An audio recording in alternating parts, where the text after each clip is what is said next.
கிறிஸ்துவுக்குள் அன்பானவர்களே, இன்றைய தியானத்திற்கு நாம் எடுத்துக்கொண்ட வேத பகுதி லூக்கா 18:1. சோர்ந்து போகாமல் எப்பொழுதும் ஜெபம் பண்ண வேண்டும். நம்முடைய வாழ்க்கையில் சாத்தான் வல்லமையாய் செயல்படுத்தும் கருவி சோர்ந்து போகுதல். நாம் சோர்ந்து போவோம் என்றால் நம்முடைய ஜெப வாழ்க்கை குன்றிவிடும். எனவே கர்த்தருடைய பிள்ளைகளாகிய நாம் ஒரு காலும் சோர்வுக்கு இடம் கொடுக்க கூடாது. ஆகையால் தான் இயேசு கிறிஸ்து நம்மிடம் எப்பொழுதும் ஜெபம் பண்ணுங்கள் என்றும் ஜெபத்தில் சோர்ந்து போகாதீர்கள் என்றும் கூறுகிறார்.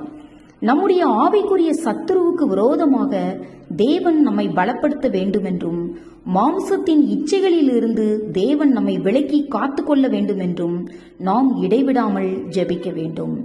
ஒருவேளை நமது ஜெபத்திற்கு உடனடியாக பதில் கிடைக்கவில்லை என்றால் நாம் சோர்ந்து போய் விடக்கூடாது. ஏனென்றால் நம்முடைய ஜெபத்திற்கு ஜீவனுள்ள தேவன் நிச்சயமாக பதிலளிப்பவர். இதைத்தான் சங்கீதம் 55:16 நானோ தேவனை நோக்கி கூப்பிடுவேன், கர்த்தர் என்னை இரட்சிப்பார். அந்தி சந்தி மத்தியான வேளைகளிலும் நான் தியானம் பண்ணி முறையிடுவேன், அவர் என் சத்தத்தை கேட்பார் என்று தாவீது சொல்லுவதை பார்க்கிறோம். மேலும் எரேமியா 29:12 அப்பொழுது நீங்கள் கூடி வந்து என்னை தொழுது கொண்டு என்னை நோக்கி விண்ணப்பம் பண்ணுவீர்கள், நான் உங்களுக்கு செவி கொடுப்பேன் என்று தேவன் சொல்லியிருக்கிறார்.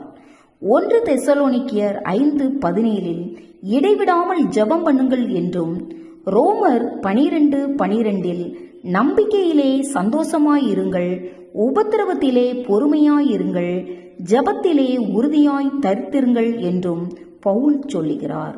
அதாவது தொடர்ச்சியாக நம்முடைய வாழ்க்கையில் ஜெபத்தில் தரித்திருக்க வேண்டும் என்றும் ஜெபத்திலே உறுதியை பற்றி கொள்ள வேண்டும் என்றும் பவுல் சொல்லுகிறார்.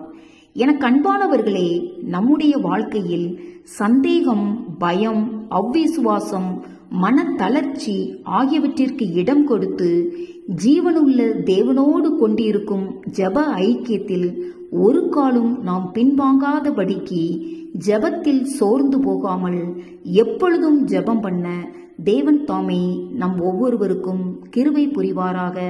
ஆமேன். அல்லேலூயா.